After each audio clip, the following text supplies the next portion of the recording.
नीलम cassettes दिशा हमर नमस्कार दर्शक लोकन एहि चैनल के सब्सक्राइब करबा के लेल लाल बटन का दबाव आ तकर बाद घंटी पर क्लिक क के नव नव मैथिली गीतक आनंद उठाओ।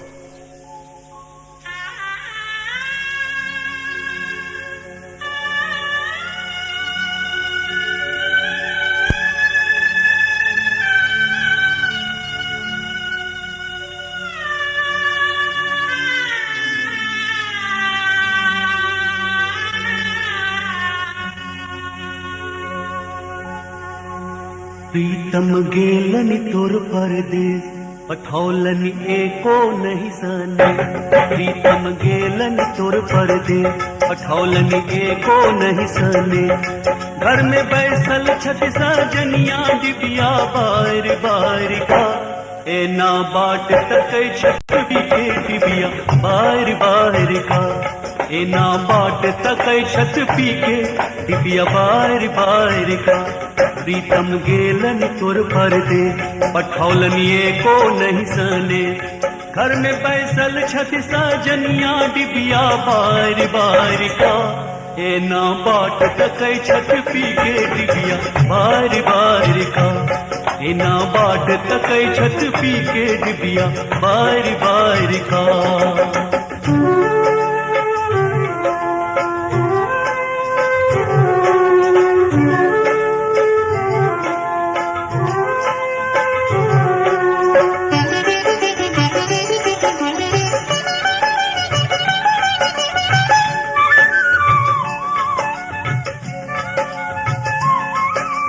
जाए काल में कहलनि साजन लायब आहलेल चुनरी।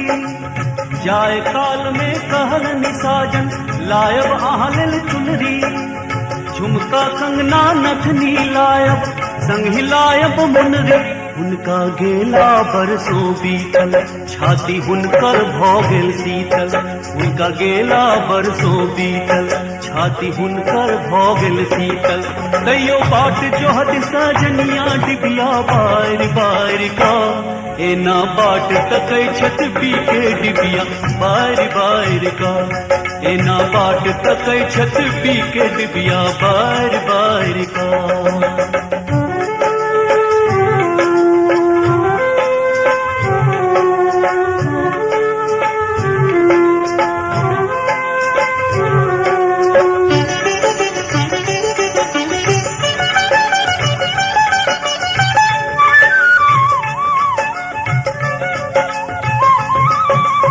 दूर जाए का पिया बिसरला कौन सौ दिन लग जाए का। दूर जाए का पिया बिसरला कौन सौ दिन लग जाए का। विरह में हुनक तड़प रहल छी एक नहु आस लगाए का। बलमा नहीं आयला अंगना निंदिया में बाजै मोर कंगना।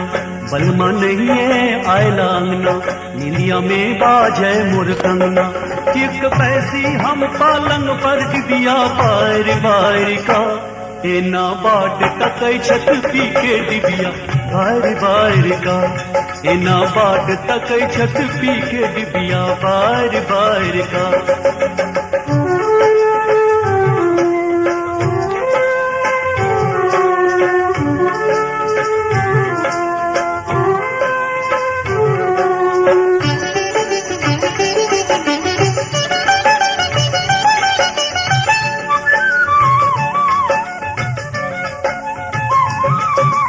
बाद विवाहक पिया ने हमरा लऽ गेला अपन गाँव। बाद विवाहक पिया ने हमरा लऽ गेला अपन गाँव। पथेरत हुनकर एखनहु हम बैसल छी एहि ठाम। कहिया सो मन मातर से भगवन कोरा कहिया भरता। कहिया सो मन मातर से भगवन कोरा कहिया भरता। फिर हम ललना संग खेलत हूँ डिबिया बार बार का एना बाट तकै छथि के डिबिया बार बार का एना बाट तकै छथि के डिबिया बार बार का। प्रीतम गेलनि तोर परदेस पठौलनि एको नहीं सने। प्रीतम गेलनि तोर परदेस पठौलनि एको नहीं सने घर में बैसल छत सजनिया डिबिया बार बार का एना बाट तकै छत पी के डिबिया बार बार का एना बाट तकै छत पी के डिबिया बार बार का एना बाट तकै छत पी के डिबिया बार बार का एना बाट तकै छत पी के डिबिया बार बार का।